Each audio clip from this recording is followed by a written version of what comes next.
June 22, 2026, Lunes. Kahindik-hindik po ang nangyaring pamamaril sa loob ng isang paaralan sa Tacloban na ikinamatay ng 3 estudyante. Kumuha tayo ng update dyan mamaya. Kasama niyo pa rin kami sa mga kwento ng bayan at lakas ng masa. Ako si Nina Corpus. Bawat komento o pulso ng bayan, importante yan sa amin. Bawat issue, dadaanan natin yan. Kagapay nyo kami sa mga usaping hindi dapat palampasin. Live tayo sa DZMM Radyo Patrol sa Istrenda at lahat ng FMR station sa buong Pilipinas. Gayon din sa Signal TV, Channel 31. Ako, si Jack Batallones. Ito ang Arangkada Balita. Bagyong Francisco, lumakas! Big-time rollback sa produktong petrolyo, ipatutupad bukas. Roadmap sa impeachment ni Vice President Sara Duterte, inilatag sa pagpapatuloy ng pre-trial conference. Christian Bables, kaganap bilang drag queen sa inaabangang pelikula. Patay ang 3 high school student at sugatan ang 13 iba pa matapos pagbabarilin sa loob ng San Jose National High School sa Tacloban City. Ang mga suspect, mga estudyante rin sa nasabing paaralan. At live mula sa Tacloban City, may umaarangkadang balita si Don Chu. Don. Sa mga oras na ito ay nandito pa rin ako sa San Jose National High School sa Tacloban at around 4 p.m. nang punin ang caliber ng dalawa sa 3 estudyante na nasawi sa mass shooting na nangyari kaninang umaga. We have to suspend and we have to resume upon advice of higher authorities. Okay. So kung anong makakabuti sa mga kabataan, yun ang gagawin muna natin. So yung priority natin ngayon ay yung mga kabataan at saka yung mga affected. Kasi ang affected dito hindi lang yung mga kundi pati rin yung mga teachers at saka yung mga learners na experience yan ng trauma. Nananawagan naman ng mabilis na investigasyon ang Tingog Party List upang malaman kung saan nakuha ng mga sospek ang baril at kung paano ito naiposlit. Kinundi na din ni Tacloban Councilor Morty Romualdez ang krimen. Aniya, hindi dapat ito nangyayari lalo na sa loob ng mga institusyon kung saan maraming mga bata. Nananawagan din siya ng mabilis na investigasyon. Agad namang pinulong ni later Representative Mortin Romualdez ang kanyang staff upang maghatid ng agarang tulong sa mga biktima. Jack Nina, ayon sa PNP, sa kanilang nilabas na informasyon ngayong hapon, ang isang baril na ginamit ng isa sa mga suspect na Glock 9mm pistol ay naka-assign o ang pagmamayari raw ng isang policewoman na nakalistino sa Police Regional Office 8, habang ang revolver naman na ginamit ng isa sa mga gunman ay nakarehistro naman sa isang security agency sa Cebu. Sa ngayon, ang mga suspect ay nasa kustodiya pa ng PNP. Ngunit dahil sila ay mga minor de edad, ay posibleng mailipat ang kanilang kustodiya sa DSWD. Jack Nina. Maraming salamat live mula sa Tacloban, Don Chu. Inaalam na ng Philippine National Police kung saan nanggaling ang mga baril na ginamit ng 2 estudyanteng namaril sa San Jose National High School sa Tacloban City. Ayon kay Police Region 8 Director Brigadier General Jason Capoy, iniimbestigahan na nila kung may mga kaanak na law enforcers ang 2 estudyante na namaril. Sakali aniyang mapatunayang galing sa kaanak na law enforcer ang baril, agad silang magsasampa ng kaso. Isang Glock pistol at 38 revolver ang ginamit na armas sa pamamaril. Pre-trial conference sa impeachment ni Vice President Sara Duterte ipinagpatuloy ngayong araw. Marami pang maiinit na balita sa pagbabalik ng Arangkada Balita.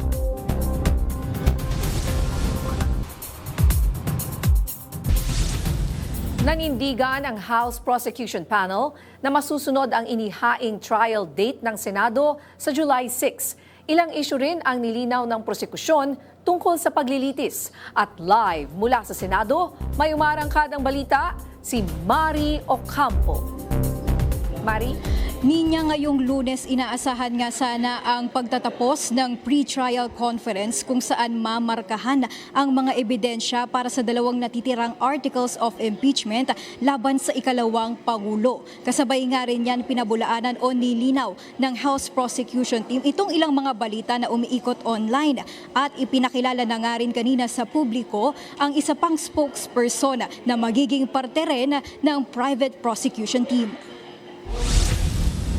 Hindi po ako papayag na lamunin ng buhay ang laban ng sambayan ng Pilipino. Agad na binasag ni House Lead Prosecutor at Batangas 2nd District Congressman Jinky Luistro ang mga umuugong na balita na nilamon umano ng buhay ang prosekusyon ng defense team ni Vice President Sara Duterte sa unang pre-trial conference. That is not true. I charge it to fake news. And the people should become very cautious now in watching from the social media. Paliwanag din ng ipinakilalang legal spokesperson ng prosekusyon at kasama sa ikalawang batch ng private prosecutors na si Attorney Jay Tolosa, imposibleng may nanaig sa dalawang kampo. Because the clerk of the impeachment court cannot even make any rulings, no? So that's factually impossible. Now, but what I can say also factually, no, is that we were able to secure or successfully achieve our goal. No? What is that? To ensure that the pre-trial would proceed in an expeditious manner. Seryoso kasi ang prosekusyon na masunod ang pagsisimula ng trial sa July 6 na una nang inanunsyo ng Senate Impeachment Court. Kaya kinondena nila ang tangkang delay umano ng defense team sa pre-trial conference kung saan sinubukang ipasok ang issue ukol sa conviction threshold. That was quickly shut down by Kong Luistro by pointing out, no, that's not a matter that could be decided by the clerk of court, no, and it should not be used to delay the pre-trial conference. No?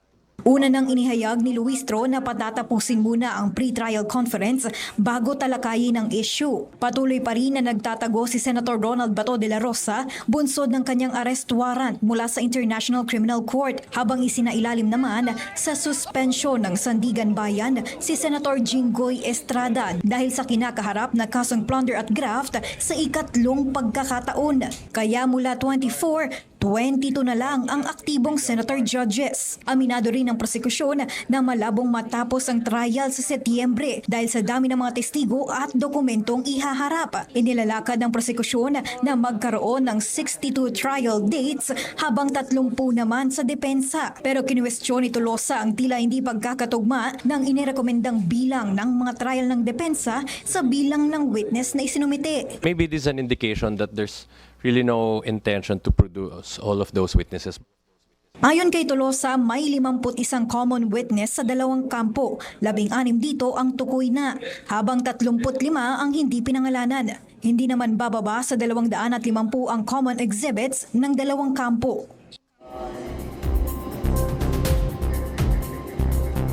Ninya kumpirmado na nga na ipagpapatuloy bukas ang pre-trial conference, no? Pero sa kabila nga niyan, inassure tayo ng House Trial spokespersons na on track pa rin tayo doon sa schedule na ibinigay ng Senado para sa pre-trial conference at inaasahan nga na matatapos ito bago o sa mismong araw ng June 25. Sa parte naman ng private prosecutors, si Attorney Tolosa pa lamang ang kumpirmadong kasama sa second batch na nakatakdang ipakilala umano nila Luistro sa susunod na linggo. Ninya?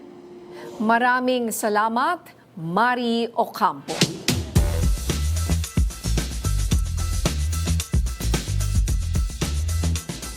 Para bigyang linaw ang mga naganap sa ikalawang araw ng pre-trial conference, makakausap po natin mismo si House Lead Prosecutor at Batangas 2nd District Representative Jervil Jinky Luistro. Magandang gabi po, Kong, at welcome back sa Arangkada Balita. Good evening, Ninya, and good evening to all the followers and viewers of Arangkada Balita. Congresswoman, kumusta po ang ikalawang araw ng pre-trial conference at kumpiyansa po ba kayo na on track ang lahat para sa nalalapit na trial sa July 6? So as to the updates sa nangyaring PTC today, no? this is our second day of pre-trial conference. Patuloy ang pagmamarka ng exhibits. And as I have mentioned before, talaga pong voluminous ang exhibits ng prosecution with respect to unexplained wealth and more so with respect to confidential funds. As a matter of fact, I asked the prosecution team kung hanggang kailan ba ang aabutin until we finally conclude itong marking ng lahat ng exhibits na ito. And they told me pwedeng Wednesday afternoon or even Thursday afternoon, no? And to your question kung tayo ba'y naka-align sa timeline, yes, we are. And we are positive na yung July 6 na start ng trial as previously announced by the Senate at kinonfirm din naman ni Secretary Bantog during our first PTC ay magtutuloy-tuloy na. Okay, para po sa hindi nakakaalam, Congresswoman Jervil, ano po ba ang nangyayari dito sa pre-trial conference? So, naghaharap yung prosecution at depensa at nagkakaroon ba ng, let's say, mga intense, mga diskusyon sa pagitan ninyong dalawa? Well, apparently, wala dapat na intense, no? Sapagkat this is just an admission and denial of proposed stipulation, no? Submission of the names of witnesses, and marking of documentary exhibits. Dito rin pinag-uusapan yung possible trial dates, no? We have manifested also the sequence or order of presentation of the 4 articles of impeachment, no?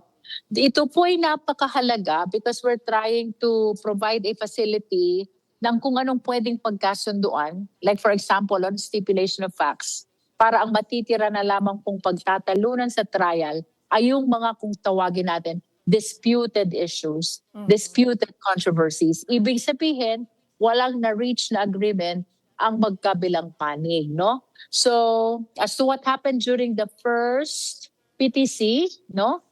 That was June 18, right, no? The defense actually raised the issue on the threshold for conviction, and they made a lot of counter manifestation and counter stipulations to our proposed stipulations for admissions. Yun po ang aming inobjectan because it has always been the intention of the prosecution to be able to finish this pre-trial conference expeditiously.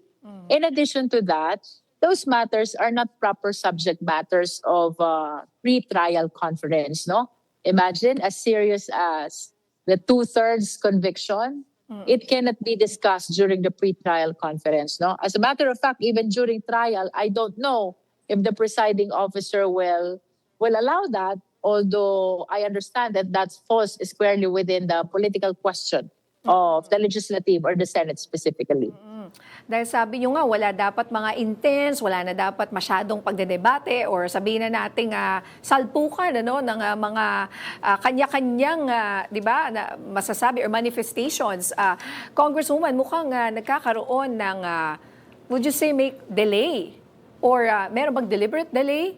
Dahil kailangan questionin na lang lahat at kung pwedeng, di ba, kung pwedeng harangin, haharangin. That is what we are trying to prevent, no? Kasi nung first PTC, maraming issues na na-raise ang defense. So we kept on objecting. I kept on objecting because we are focused on terminating expeditiously the pre-trial conference. As a matter of fact, minanifest ni Secretary Bantog na as clerk of court, he has no authority to resolve the issues, no? So wala talagang dapat pagtalunan. And soon enough naman, nagkasundo na mag-submit na lang ng written comment to the proposed stipulations of both parties. Ayan. So, hopefully that will make this PTCs faster or this mga pre-trial conference mas mapapabilis. So, ilan pa pong PTC bago po ang trial sa July 6? Actually, Nina, no, kanina pinipilit namin na magkaroon ng 4 teams to facilitate the marking of exhibits. The problem is the defense is not agreeable for the reason na kulang sila. So what happened kanina, 1 team only for unexplained wealth and then 2 teams for confidential fund. We wanted to have more teams for confidential fund. It is because voluminous, extremely, ang documents natin for confidential fund, no? So I asked the entire prosecution team today kung ilan pa talaga ang kakailanganing araw to finish the marking of exhibits, considering the challenges and limitations na nakikita natin, no? So they told me that it's either until Wednesday afternoon or Thursday afternoon. Sana mas ma-maximize namin bukas yung isang team na hindi nagamit for the marking of exhibits ay sana magamit na rin so that there will be 4 teams from the Senate who will be facilitating simultaneously the marking of exhibits. Okay, maraming salamat po sa inyong panahon. House Lead Prosecutor at Batangas 2nd District Representative Jervil Jinky Vitrix. Luistro, magandang gabi po. Thank you, Nina, and good evening sa lahat ng sumusubaybay ng Arangkada Balita. Samantala, hindi natapos ngayong araw ang pre-trial conference ng impeachment case laban kay Vice President Sara Duterte. Alamin natin ang detalye sa umarangkadang balita ni Angela Babad live. Angela.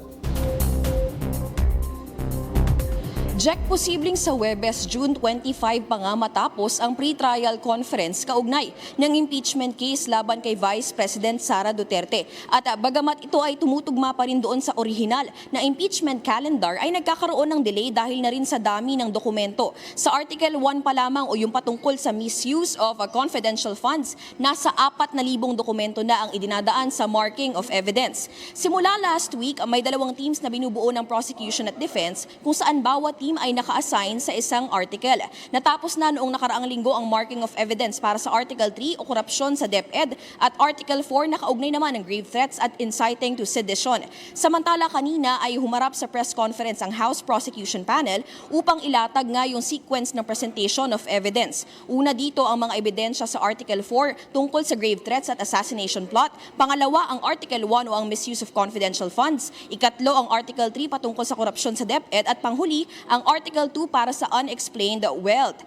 Jack, no, humiling din kanina ang House Prosecution Panel sa impeachment court na hayaan nga ang depensa na i-specify o bigyan ng explanation kung bakit nila ina-adopt yung listahan ng witnesses ng prosecution panel. Ayon kay Congressman Adyong, tila general denial ang pagdadahilan ng depensa kung bakit halos pareho ang kanilang witness list. Pero ayon kay Attorney Michael Powa, Lead Defense Counsel ni Vice President Sara Duterte, sabay nilang ipinasa yung witness list doon sa pre-trial brief noong pang nakaraang linggo. Jack, may dagdag ko lamang din, pagdating naman doon sa usapin ng seguridad dito sa Senado, ayon kay OSAA Chief Alfred Corpus ay mananatili yung heightened security sa susunod pang mga araw. Ito nga ay kasunod na nung bantang kinaharap ng Senado noong nakaraang linggo at pati na rin yung general, kumbaga, evaluation ng security sa NCR. Jack? Okay, maraming salamat, Angela Babad.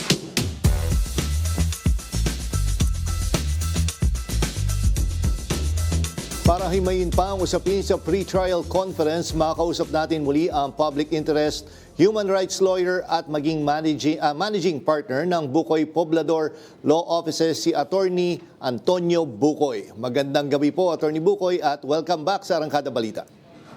Magandang gabi, Jake. Salamat sa inyong panyaya.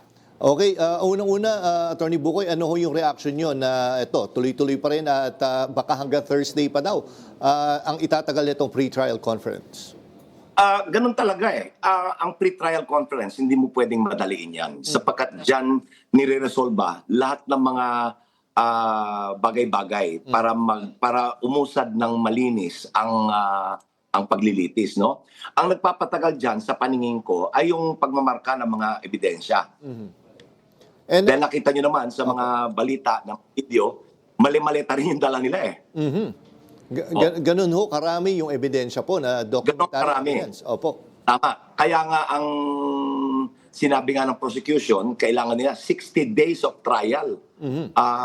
Yun yung prosecution pa lang. Ayun sa depensa, they want 30 days of trial. So, altogether yan, 90 days, doon mo na lang matutunghayan kung gaano karami yung mga testigo at mga dokumento. Diyan din kasi nililinis sa pre-trial conference, sino-sino yung mga testigo, ilan ang testigo, sinong unahin, sinong huli, and then yung mga mamarkahan ng mga dokumento. Para pagdating sa trial, sa paglilitis, hindi na kinakailangang magmarka isa-isa. Matagal yun eh. So ito, para smooth sailing pagdating ng trial.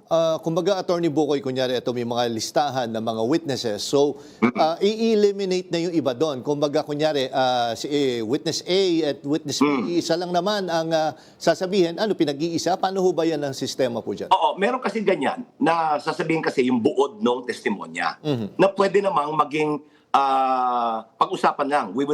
They can just stipulate, okay? Na okay, yan ang sasabihin niya, o para hindi mo na ipresenta yan, we'll stipulate na yan ang qualification niya, yan ang sasabihin niya.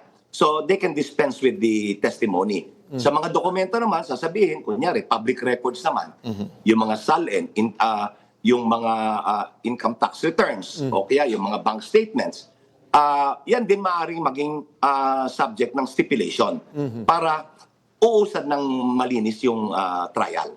And Attorney Bukoy, alam ko isa to sa talagang highly contested nga na issue ay yung pagdating nga sa botohan, yung 16 na inaano. Kasi pag tinignan mo ngayon sa Constitution, nabasa ko nga doon, nakalagay doon 2/3 of all of the members. Hindi naman actually nakalagay yung specific number na 24. So kunyari nga, kung mag-i-eliminate ka talaga, kunyari dalawa nga dahil si Senator Bato ay nagtatago at yung isa ay suspended. Kung tutusin ay pwede silang ibawas at ang magiging all ay yung 22. Ganun ho ba yun? Ganun interpretation? Ganon yun. Kung 22, yung threshold na 16 votes, magiging 14.67. Wala namang 0.67 na tao. So 15, if you will round it off. No? Subalit, hindi dyan nagtatapos eh. Meron pang ilang napipinto na i-issuean ng warrant for plunder. At pag sila na-issue ng warrant for plunder, automatically, preventive suspension din yan. Sino ito? Si Chis Escudero, nabanggit na. Si Joel Villanueva, nabanggit na. Si Marcoleta, nabanggit na rin. Lahat yan, automatiko, preventively suspended. At pag ikaw ay preventively suspended, you cannot perform your function as a senator, much less as a senator judge.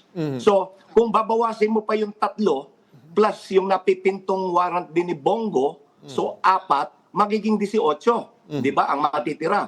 Ang 2/3 ng 18 ay 12. Okay? Merong dalawang pananaw dyan eh. Yung dalawang umiiral na pananaw. Yung una, yung sinasabi, fix 16. Dahil sinabi nga ng Constitution, no one can be convicted without the concurrence of 2/3 of all the members of the Senate. Okay? So sa kanila, hindi pwedeng baliin yan. Whether suspended, whether nakakulong, whether nasa labas ng bansa, whether may kapansanan at nasa ospital, hindi nagbabago yung 16. Subalit, meron isa pang umiiral na pananaw. Yung tinatawag nila na yung practicality view or yung proportional view.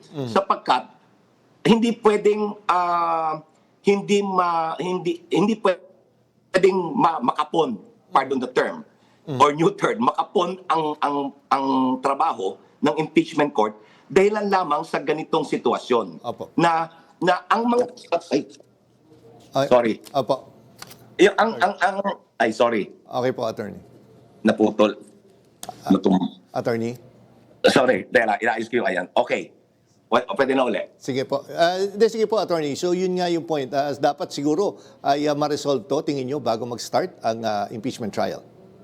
Hindi ho. Premature pa ho para pag-usapan yan eh. Sapagkat, pag nailabas ho yung ebidensya, hindi mo naman alam kung ilan yung mga boboto to convict.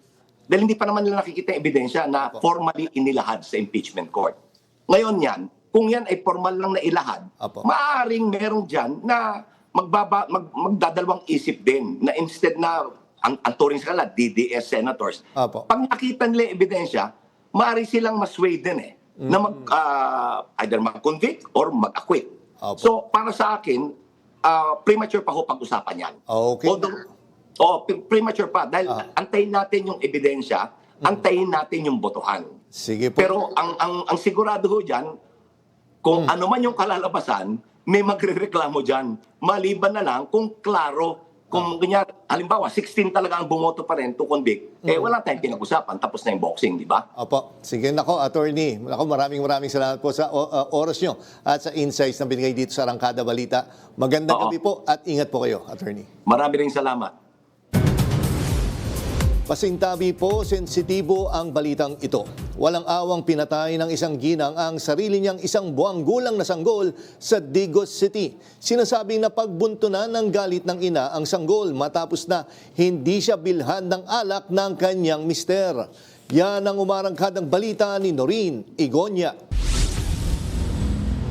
Tuliro ang ginang na ito na nakakulong ngayon sa detention facility sa Digos City Police Station. Inaresto siya matapos patayin ang kanyang isang buwang gulang na sanggol sa kanilang tahanan sa Barangay 3 de Mayo, Digos City, Davao del Sur kahapon ng alas 11:45 ng umaga. Sa investigasyon ng pulis, nakita pa ng kapitbahay ang pananakal ng ina sa sanggol. Sinubukan niyang awatin ang ginang pero nagmatigas ito kaya nagtawag siya ng iba pang kapitbahay na tutulong sa kanya. Pero pagbalik nila sa bahay ng ginang, patay na ang sanggol. Nabatid na pinaghahampas pa ng ina ang sanggol sa kama at inuntog pa sa sahig, saka itinapon sa basurahan. Sinubukang tumakas ng ginang pero hinarang siya ng mga kapitbahay at itinurn over sa mga otoridad. Una na umanong nanghingi ng alak ang suspect sa kanyang asawa, ngunit di ito pinagbigyan, kaya napagbuntunan niya ng galit ang kanyang anak. Hindi pa, ilan naman sila magpa-resign. Ugma, na may dagang witness. Matutbot sa mga silingan, dati nagagamit ko na nagdroga. So basin karon gamit po kay ganina mura magsabog kay din masultid din mapuan wala sa sarili. Asa di ka trabaho di babay? Gis relation officer siya sa club sa Digos City. Inaalam din ng pulis kung nakaranas ba ng postpartum depression ang suspect dahil halos kapapanganak pa lamang niya. Mula dito sa Davao, Noreen Igonia ng PRTV News, nagseservisyo para sa Pilipino. Sa ibang balita, inaasang lalakas sa Super Typhoon category ang Bagyong Francisco sa susunod na 12 oras habang kumikilos sa extreme northern Luzon ayon sa Pag-asa. Huling namataan ang sentro ng bagyo sa layong 625 kilometers east of Tuguegarao City, Cagayan. May lakas na hangin na 175 kilometers per hour malapit sa sentro at pagbugso na abot hanggang 215 kilometers per hour. Kumikilos ito pa west-northwestward sa 20 kilometers per hour.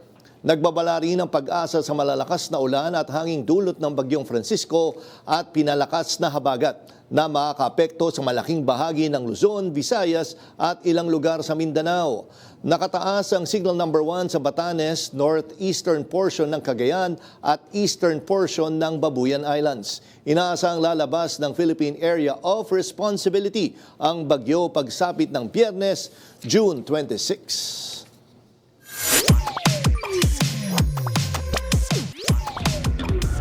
Balitang showbiz muna tayo mula kay Jai Ho. Ito na nga ang latest na umaarangkadang showbiz balita. Kinamusta natin si Christian Bables tungkol sa kanyang mga latest ganap. Ano kaya ang experience niya sa bagong pelikula na kanyang pinagbibidahan? Alamin natin dito lang sa Joy Hot Exclusives. May bago na namang handog ang aktor na si Christian Bables, ang pelikulang Drags to Riches, kung saan siya ay gaganap bilang isang drag queen. Tungkol saan ang pelikulang ito? Ito ay kwento ng isang magkapatid na pinaghiwalay ng panahon ng tadhana. A story of acceptance and finding your footing. Sa mga panayam, pinuri ni Inigo at Elijah ang acting ni Christian. Kamusta naman ang naging experience niya working with Inigo and Elijah Canlas? Etong mga to, masyado lang humble lang yung mga yan. Masyado lang humble yung mga yan. Pero magagaling. Gagaling si Elijah, si Inigo. Hindi ko rin, I guess, mapoportray ng maayos yung character ko if not because of them. Dahil most of my scenes are with them. Samantala, kinamusta din natin ang friendship nila ni Jenica Garcia. Meron siya yung latest niya yung Sisa. Nag-ano naman kami, nagme-message kami every now and then. But Ngayon, I think focus sa kanya-kanyang karere. Pero ang isang kaibigan naman, lalo na kung totoo ang friendship, hindi naman mawawala ang communication yan. At yun na muna ang latest sa mundo ng showbiz. Ako nga po, ang resident karangkada ninyo pagdating sa mga hotels and exclusive ganap sa mga paborito nyong artista. Ang nag-iisang beshi ng bayan para sa Jai Hot Exclusives, balik sa inyo. Maraming salamat, Jai Ho. Partner, bilang magulang, no, medyo nakaka-disturb yung balita ngayong araw na to. Oo, grabe. Very shocking itong insidente na to at kailangan talagang mabantayan at mapag-aralan kasi bilang magulang ngayon, I'm sure maraming katulad ko, katulad natin, nag-iisip na baka pwede itong mangyari sa ibang mga eskwelahan, whether private yan or public school. Di ba? Kaya nga dapat sensitive din daw yung pagkaka-tackle natin sa ngayong klaseng issue. Kasi nga pwedeng, baka may gumaya or ano. May mga copycats na tinatawag at saka yung bullying talaga sa eskwelahan. At hindi pa naman kilala ang Pinoy bilang sa ganyan. Yes, napapanood natin sa ibang bansa, hindi natin... parang unheard of itong nangyari. Lalo na estudyante ang involved. Mga bata po ang involved. Kaya talagang bilang mga magulang, kailangan talaga nating bantayin, kausapin yung ating mga anak. Oo. Lalo sa eskwelahan, di pa dahil sinasabi bullying daw ang naging ugat, no, kung bakit nangyari yung pamamaril. At yan ang mga umarangkadang balita ngayong araw. Ako si Nina Corpus. At ako naman si Jack Batallones para hindi mauli sa usapan, kapit lang hanggang sa susunod na Arangkada Balita.